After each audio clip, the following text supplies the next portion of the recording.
ఈరోజు సుదీర్ఘకాలంగా మేము చేస్తున్న యుద్ధం సమాజంలో ఒక మార్పు కోసం పెట్టిన పార్టీ ఇది. క్లీన్ పాలిటిక్స్ కోసం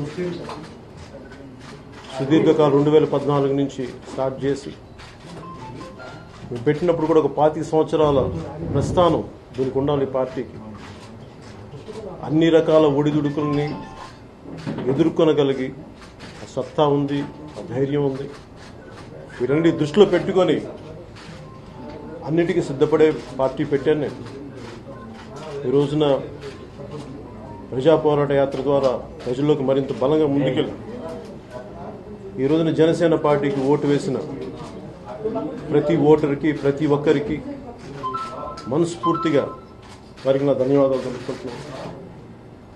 అలాగే పార్టీ కోసం పనిచేసిన ప్రతి జన సైనికులకి, అలాగే విదేశాల నుంచి, పక్క రాష్ట్రాల నుంచి అందరి చేత ఓట్లు వేయించడానికి వచ్చి ఓట్లు వేసిన ప్రతి ఒక్కరికి, ప్రతి ఒక్క జన సైనికులందరికీ, ప్రతి ఓటర్కి, జనసేనకి వేసిన ప్రతి ఓటర్కి మనస్ఫూర్తిగా హృదయపూర్వక ధన్యవాదాలు తెలుపుకుంటున్నాను.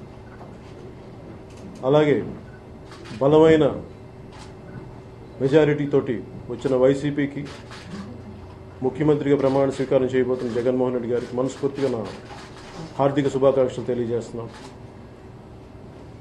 అలాగే ప్రధానమంత్రి ఇంకోసారి ప్రమాణ స్వీకారం చేయబోతున్న మోడీజీ గారికి కూడా నా శుభాకాంక్షలు తెలియజేస్తున్నాను.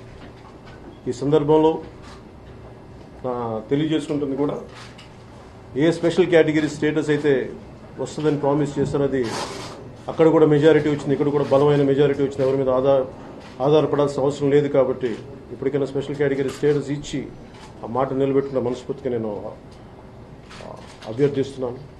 అలాగే జనసేన స్టార్ట్ చేసిన మేము ఒక న్యూ ఏజ్ పాలిటిక్స్ ఎక్కడ కానీ కనీసం ఒక సారాయి ప్యాకెట్లు కానీ డబ్బులు ప్రభావితం లేకుండా చాలా క్లీన్గా చేసాం పాలిటిక్స్. కొత్త తరం యువతకి సీట్లు ఇచ్చాం మేము. ఇవన్నీ మాకు చాలా ఆనందం కలిగించిన విషయాలు. ఇది మా ముందున్న భవిష్యత్తులో మా ప్రణాళిక కానీ వేసిన ప్రతి ఓటు మాకు చాలా విలువైన ఓటు. నేను ఏ మాట మీద అయితే చెప్పానో కట్టుబడి ఉంటాను నా చివరి శ్వాస వరకు అనేది. నేను అదే మాట మీద నిలబడి ఉన్నాను. నేను 2 స్థానాల్లో ఓడిపోయినప్పటికీ, నాకు మా వాళ్ళు ఒకళ్ళు గెలవకపోయినప్పటికీ, నేను ఏ మాట అయితే ఇచ్చానో నా కడ శ్వాస వరకు రాజకీయాల్లో ఉంటాం, ప్రజా సమస్యల మీద పోరాడతాం, వారికి అండగా ఉంటామని నేను తెలియజేసుకుంటాను. థ్యాంక్ యూ అండ్ జై హింద్. గెలుపు నాకు బాధ్యత ఇచ్చింది కానీ అహంకారం ఇవ్వలేదు, రాదు. ఇంకా భయం వేసింది. అందరూ నాకు శుభాకాంక్షలు తెలియజేస్తూ ఉంటే నాకు భయం వేసింది.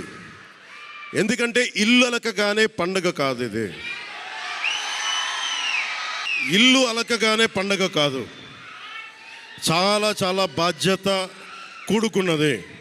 భీమవరం, గాజువాక 2 చోట్ల ఓడిపోయినప్పుడు ఈ రోజున ఇంతమంది ఉన్నారు. ఆ రోజున నా పక్కన నన్ను నమ్ముకున్న కొద్దిమంది తప్ప. కానీ నాకు ఒకటే అనిపించింది, నేను పరాజయం చూసి భయపడను, ఓటమి చూసి భయపడను. ఓటమి నాకు బలం ఇస్తుంది, ఓటమి నాకు ఉత్సాహం ఇస్తుంది అనుకున్నాను. దేనికి అంటే నేను ఒకటే నమ్మాను. చిన్నప్పుడు తిరుపతిలో యోగా నేర్చుకుంటున్నప్పుడు ఒకటే నమ్మాను, ధర్మో రక్షితి రక్షిత అని. నువ్వు ధర్మాన్ని నమ్మితే ధర్మం రక్షిస్తుంది అని. ఎప్పుడో ఒక 30 సంవత్సరాలు ఇంకా ముందే 18-19 ఏళ్ళప్పుడు చదివితే ఈ రోజున ధర్మం కోసం నిలబడ్డాం. ధర్మం కోసం నిలబడితే ధర్మం ఈరోజు మనంటే నిలబడింది. అందుకని మనస్ఫూర్తిగా ఏ శక్తి అయితే కనిపించని ఆ పరాశక్తి, కనిపించని ఆ దేవుళ్ళందరికీ కూడా ఈరోజు నేను కృతజ్ఞతలు తెలియజేసుకుంటాను. మనస్ఫూర్తిగా మీ అందరికీ, పిఠాపురం ప్రజలందరికీ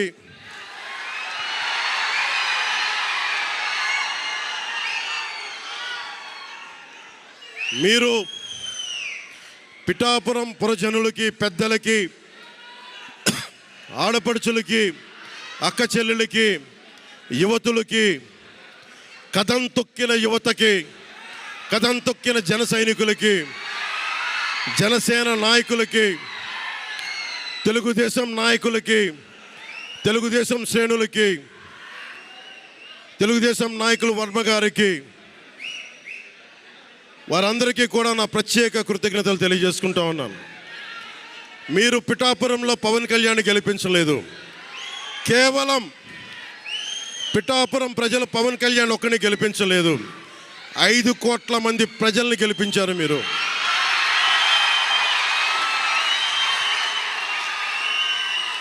ఓడిపోతే ఇంత బలంగా నిలబడ్డవాడిని. ఇంత గెలిపించి కాదు మీరు ఇచ్చింది, చిన్నపాటి జయం ఇవ్వాల, ఆకాశం అంత విజయం ఇచ్చారు మీరు మాకు, మా కూటమి ప్రభుత్వానికి. ఇది గుండెల్లో పెట్టుకుంటాం, నిలబడతాం, నిర్మాణాత్మకంగా పనిచేస్తాం. మీ కష్టాలలో మీ ఇంట్లో ఒకటిలాగా నేను ఉంటాను, మీ అందరికీ మాటిస్తున్నాను.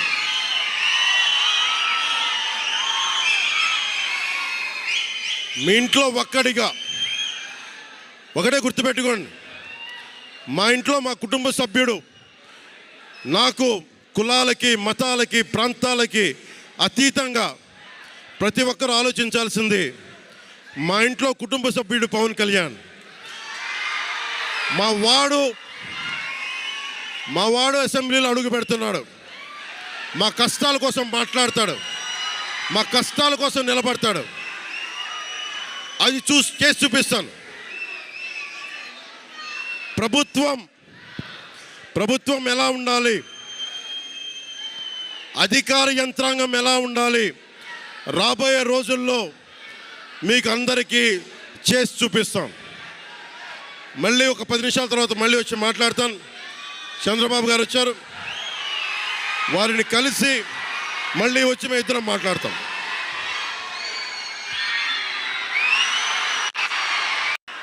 అందరికీ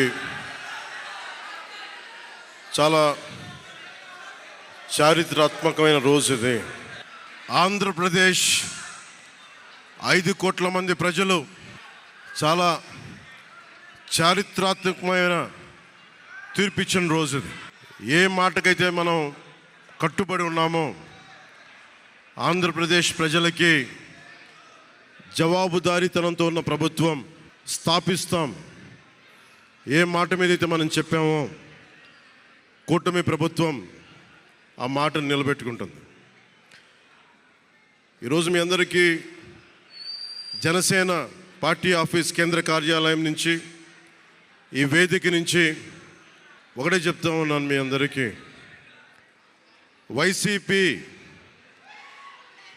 వైఎస్ జగన్ గారు కానీ వారు నాకు వ్యక్తిగతంగా నాకు శత్రువులు కాదు.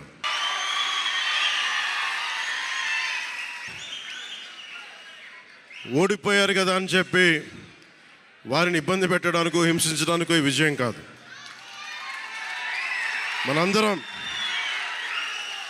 మనందరం గుర్తుపెట్టుకోవాల్సింది చాలా ముఖ్యమైనది. వైసీపీ పార్టీని భవిష్యత్తులో ఇబ్బంది పెట్టడానికి విజయం కాదు. 5 కోట్ల మంది ప్రజల పైన వారి భవిష్యత్తు కోసం పునాది వేయడానికి ఉన్న రోజులు ఇవి, అంతేగాని కక్ష సాధింపుల కోసం కాదు. మనందరం ముఖ్యంగా జనసేన పార్టీ నాయకులు కానీ, జనసేన మద్దతుదారులు కానీ, జనసేన వీర మహిళలు కానీ, జనసేన నాయకులు కానీ గుర్తుపెట్టుకోవాల్సింది, ఇది కక్ష సాధింపు సమయాలు కాదు. 5 కోట్ల మంది ప్రజల కోసం పనిచేసే సమయం ఇది. 5 కోట్ల మంది పైచిలకు ఆంధ్రప్రదేశ్ విభజన జరిగినప్పటి నుంచి ఈ రోజు దాకా మనం నలుగుతూనే ఉన్నాం. ఆ రోజులు అయిపోయినాయి, ఆ చీకటి రోజులు అయిపోయినాయి.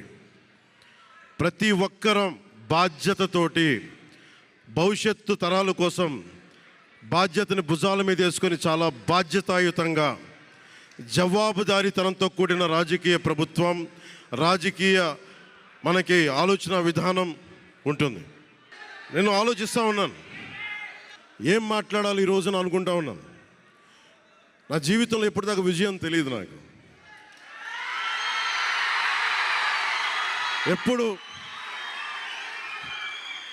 ఎప్పుడు ఒకే ఒకసారి సినిమాల్లో ఉన్నప్పుడు తొలి ప్రేమ అనే విషయం చూసాం.